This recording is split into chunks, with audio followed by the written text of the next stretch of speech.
But as well as the things that we've discovered, we've also seen shocking scenes across the nation.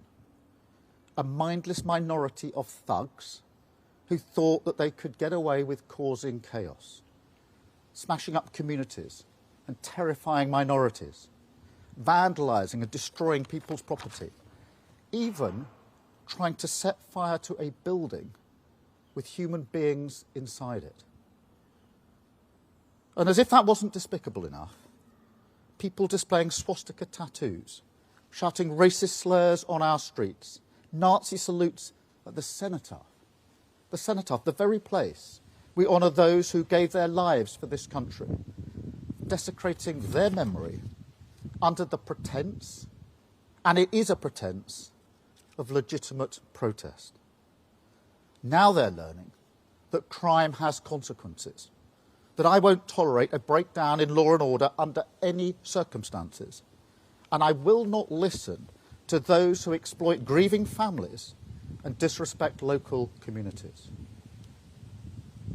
But these riots didn't happen in a vacuum.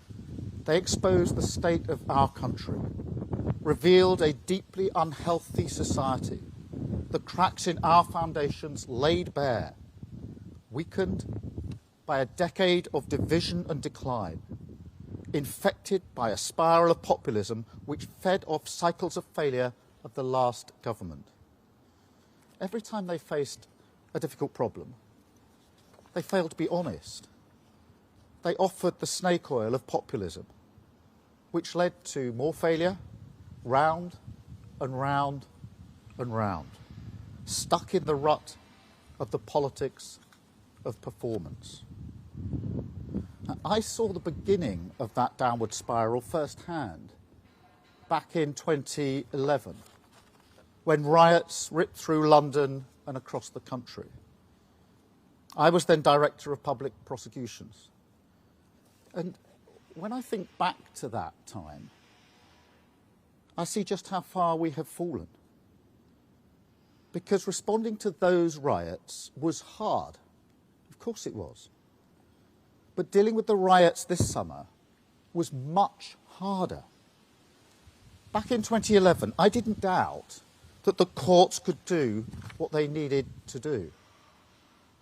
This time, to be honest with you, I genuinely didn't know. Let me tell you this, every day of that disorder, literally every day, we had to check the precise number of prison places and where those places were to make sure that we could arrest, charge and prosecute people quickly. Not having enough prison places is about as fundamental a failure as you can get.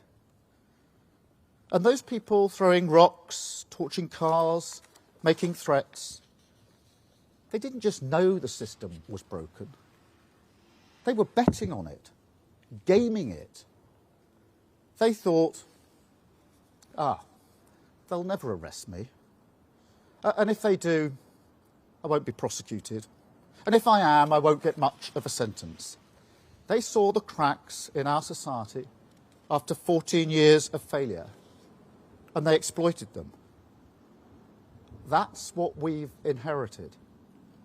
Not just an economic black hole, a societal black hole. And that's why we have to take action and do things differently.